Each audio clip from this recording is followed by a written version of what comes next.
So a little bit about us. We were founded in 1783 under Royal Charter. So we're a very unusual structure in Ireland in that we have a governor and a court instead of non-exec directors. And when we were up at the castle yesterday, I was looking at the staff, and we have one of those from the old Parliament building where they have to bang on the door before the court meeting to let the governor in. It's all very swish and that kind of thing. But it's a nice little tradition that we still have. That's the largest branch that we have at the bank, and I was the overall administrator of that branch in the 1980s when I worked in the banking side. 12,000 employees, predominantly in Ireland, the UK and the USA, and I look after the training, development, education and capability of that entire population. We've one brand for learning, which is the brand learning zone, and this is really important, I believe, when you work with an outsourced provider. Is the blue on the logo is the bank blue, the orange is the Accenture orange, the line across the middle is the corporate wave, it's part of the Bank of Ireland logo, and we do everything onto the brand learning zone. So if you meet me or one of the team, we say we're from the learning zone team. We don't say we're bank, or we don't say Accenture. You go to the learning zone center, it's the URL, it's the brand and all our materials. No matter who you meet, you say, I'm one of the learning zone team. And it doesn't actually matter which side of the fence you're on. The most significant date in the organization's history is 1979. Any guesses why that's a really important year? The day you started. It is the year I started, well done. It was also the ground break with Sterling, but it was also the introduction of the most seismic technology into Bank of Ireland that was going to absolutely, change the organisation forever. And it was actually microfiche. Do you remember those little blue plastic sheets that went on the glass? That all happened back in 1979. So what's our strategy? We're a full commercial, full services bank. We do absolutely everything from insurance right through the full range of products. And you'll see that what we really want to do, and number one, is support our customers, strengthen capital, continue to fund the balance sheet effectively, manage our credit risk, and also rigorously manage cost. And that bottom one, I can tell you, it's very rigorous in terms of how we manage cost. But it's not being mean, but it's realizing that every cent that's invested in development and learning and capability is something that's been taken from the bottom line. So I have to be able to justify that everything I spend is actually a worthwhile subtraction from the actual capital of the organization. And it's a very clear mindset in terms of running learning like a business. We build capability across three populations. There's obviously the employees of the Bank of Ireland group. Also, we mentioned yesterday, our customers. We have a very, very big relationship with particularly our small, medium enterprise customers, where we provide training free of charge as part of the banking proposition. So they do some online modules that we make available, but they actually come into our training centre. So we clear our centre for a number of days per year. We run about 10 programs on business skills, management skills, employment law, presentation skills, a whole range of things, and the customers come in and are trained for free. But of course, at the coffee breaks and the lunch breaks, a bit like here, we have our business bankers and our commercial bankers who mingle and mix with them. But the real thing is, apart from the reputation and the corporate social responsibility, it's the time when our trainers interact directly with the customers. And the feedback loop is unbelievable. Because what they learn gives them anecdotes, case studies, and stories. So when the employees on a course say, oh, that's what you think, but you should deal with the customers, well, we go, that's not exactly what the customers told us when we had them in here last week. So we close the loop between the customer, the services we offer, and the whole training provision. And then the other one is strategic partners. We now provide training as well to an additional 5,000 individuals who work in our outsourced partners. So we now train people in Accenture, we train people in our facilities management company, in our security companies, and we do all the health and safety, data protection, and the regulatory training. We're extending that out into our customer service base. And the other thing we do as well is we've got 680 charities in Ireland. We train them as well free of charge. And that includes the chief executive of the bank who gave up a day to run a leadership masterclass for the senior leaders of 8 of the major charities and organisations in Ireland. And they're the ones that we partner with to actually help them in terms of funding. But we believe it's actually bringing your talent, links you to the communities that you live and operate in. And that's really core to our business. Like anybody, we have 7 ways that we provide learning. It's a very holistic service. It's the classroom learning. It's web-based learning. We have tip sheets and guides. We have educational programs. Julie mentioned a figure that over 40% of our employees have done a 3rd level program in the last 5 years. It's currently 24% are doing a 3rd level educational program. And the reason for this is so many of our staff got their degrees and qualifications prior to 2008. That was pre-digital. It's before the financial crisis. It's they learned Harvard case study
benchmark that against the data and the facts from the previous year.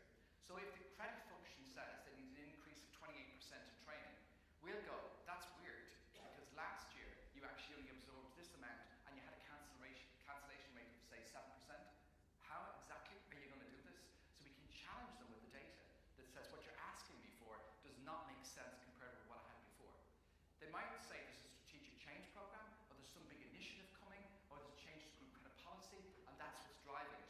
Then I'll buy it and I'll work with them. But I'll monitor it on a monthly basis, and if they're not matching demand with the capacity that I'm creating based on the annual plan, they'll get rolled to the 30 and 90-day plan, and I'll direct my resource somewhere else. Training needs analysis is very detailed, and we do it in a very systematic way. And because we've worked with an outsourced provider, we also use this as part of the contract for production of training. So when we work with a subject matter expert in the business, we've got to get them to go through a rigorous T&A, because it becomes the production document for what happens next and part of the SLA with my outsourced provider. We develop our content and we build roughly, the lowest we've ever done was 44 courses in a year, and the highest was actually 87. So I reckon it's about one a week is what I would say, new programs going into the curriculum. Our curriculum is 400 programs, so we're changing about 50 of those on an annual basis. And then we do our scheduling and delivery, and it's a continuous cycle. But to me, what makes it work is it's surrounded by this planning, which is rigorous, rolls on a 30 and 90 on an annual basis, but it's based on fact-based activity analysis. We've got really strong governance in terms of councils and boards, and I will not build anything unless I have a clear owner within the business who partners with me. And then I've got really clear utilization and evaluation metrics and data. So it's 4 pillars, and I'll illustrate these in the example in a moment. But the pillars are, first one, relevance.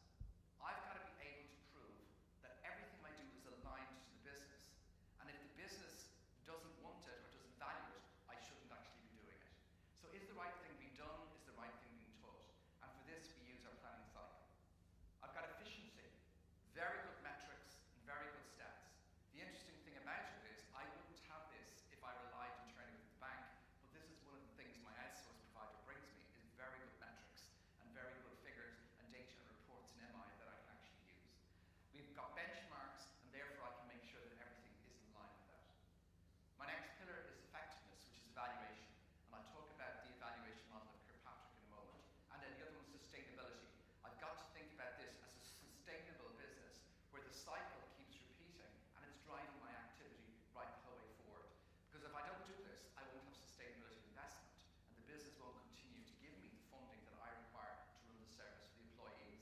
Therefore, my employees won't be building capability on a continual basis, and therefore we won't be at our best to serve our customers and help them grow and run their businesses. And Ireland is such a small market that if we don't help our businesses grow and our customers grow, well, we actually have no future as an organisation. So it's the capability of my people to help our customers grow the business, to fund the economy, that actually indirectly gives me the money to actually run my particular service. And we're very grounded in that. There's Kirkpatrick, which is the training model. For the people who aren't in training, there's 4 levels, level 1, 2, 3, 4. Level 1 is just happy sheets, where the tomatoes hard in the sandwiches. Was the heat okay? How was the lighting? Was the trainer smiling? Did you have a nice day? It's that kind of level of evaluation. Level 2 is testing. So on all our web courses, we have a little test. If you don't pass at 80% or higher, you can't close the course if you haven't got a completion record. But in the classroom, we do testing in kind of clever ways. So we use things like electronic quizzes. So if you were on one of my courses, you might all have a device that has voting buttons, and at certain points during the course, we will ask you a series of questions, and you vote on the answers, and immediately we're getting feedback in the room. But we can actually, by the end of the day, we know the people who haven't actually passed, and we can have a little word, But we do those kind of things, as well as having like Dragon's Den type situations, where people on the course will develop a proposition and then present it to a board for approval, and if the board don't approve it, they don't actually get a successful completion of the course.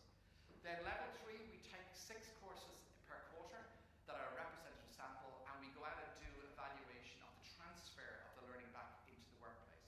And that's really testing. And this is the example I'll show in a minute as one of our illustrations. And then level 4 is, can I quantify the return of investment? How much was actually generated in growth, revenue, savings, efficiency, something as a result of the piece of training that we did. So this is a really good example, and that we've won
second one was getting a good score because they were local from the town that they worked in and they knew everybody.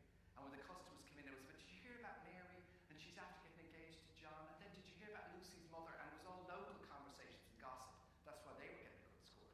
And then we found two that were actually doing it really well. So they were actually sticking by the rules, the processes, the procedures, but they were making a real difference.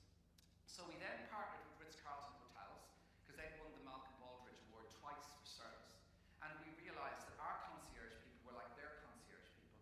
And we tried to analyze what it was that the concierge people in the hotel did to give 5-star service. And around this, we started to build a program. So the first module was Preparing to Welcome, which is a web-based course, which was the principles of welcome and why you must give a superb, instant, appeal and impact to every customer. And everybody in the organization had to do that. It didn't matter where you worked, you had to do the introduction to welcome so that you understood the principles. We then ran a workshop in the classroom for welcome advisors, where they came in and they actually went through the whole sequence of events, the soft skills, the techniques, the vocabulary, the principles of why they were doing it, but also the connection to the business, so they understood that what they did could impact this 46% score. Right? From that, we then did what we call the Christmas Smiles campaign. We took every executive in the organization and we made them go through the first two modules, and they became the welcome advisor for the day. So I was in our branch in Ranelagh in Dublin, and I had to be the welcome advisor. So I had to fulfill the role. Really interesting experience, because a dog came in and made a deposit at the branch. That's anyone else. But anyway, I had to do everything, things I didn't expect, and it's really hard. It's really hard to be a welcome advisor. My legs were aching, my back was aching, my head was spinning, and it was just really hard to be pleasant for the whole day to customers. Out of that, what we did is we took the head of sales and the head of the network, and we took the head of corporate communications, and we interviewed them in a pub conversation. What was it like? And they spoke about the mistakes and how difficult, if they were doing it again, how much respect they had for these people. And we turned it into a cartoon called Meeting Our Customers Through Welcome, and we built an animation. And then the animation would write out to the whole network with caricatures of the guys and their voices talking about how difficult it is, the respect they have for these people. When you make a mistake, you realize where it went wrong, how you can rebuild it and try again. And the message went out, it's okay to get it wrong, but by God, you have to try to get it right. And everybody finds it difficult, but if you actually work at it, it becomes easier as you go along. And from that, we then did another program called Welcome to Banking. And what that was going back to take the area sales and service manager. We trained them to deliver the module, and we put it out through the virtual classroom technology. So they heard their local sales manager talk to them. But in parallel, at the same time, we had taken all the local sales managers and we had trained them as coaches and observers. So right through this process, they knew what they were watching for, and they knew how to give positive feedback, affirmative feedback, and directive feedback to the people who are going through the chain. And what happened was, by July 15, the score went to 85%. Now, I could say, weren't we wonderful? There were other things happening as well, but we knew we were a big player in it, and we could map it. And the little mystery shopper guy shows that when we started out, the customers were saying our people were professional, distant, and disinterested. But when we got over to the right, they were saying warm, friendly, and helpful. But what's really key about this is I could equate that move of the score to a figure of incremental business that was generated that equated to 20% of my annual budget. So I could show that one initiative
in the organisation one of the lowest paid, who therefore has a limited scope in terms of what they can offer.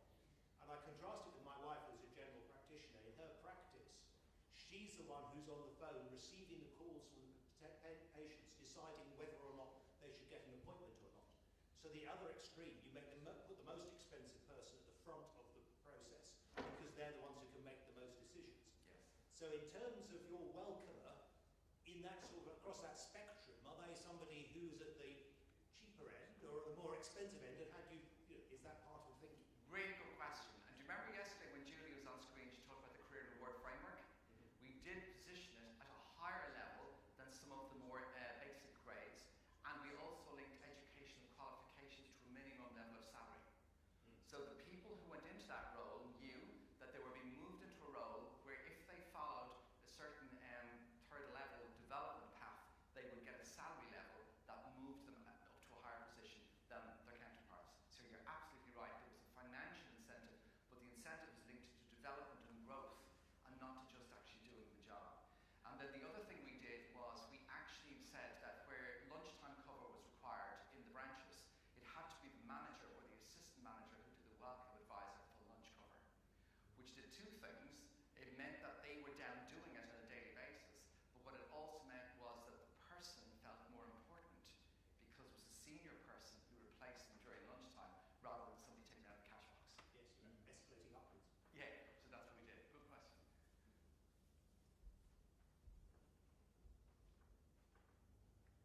When you're at the dentist, sorry, can you hear it properly? Here's the mic coming in. Excellent, thank you. Really, really interested in this. As you know, Laura and I are from Sherlin. We work in learning and development, so this is hugely relevant to us. When you are feeding back to the organisation on value delivered, do you not ever get pushback around, well, yeah, you know, you've done a great job, but actually some of that was delivered by marketing and some of that's come from sales, and because it is a very collaborative process, and I guess that we certainly get that pushback, and it's kind of managing that sensitively. We do indeed. Now, I have a particular style when I get that sort of a question, and if I'm in front of a senior group, I will say to them, I can't give you the exact figure, but just say it was 5 million, right?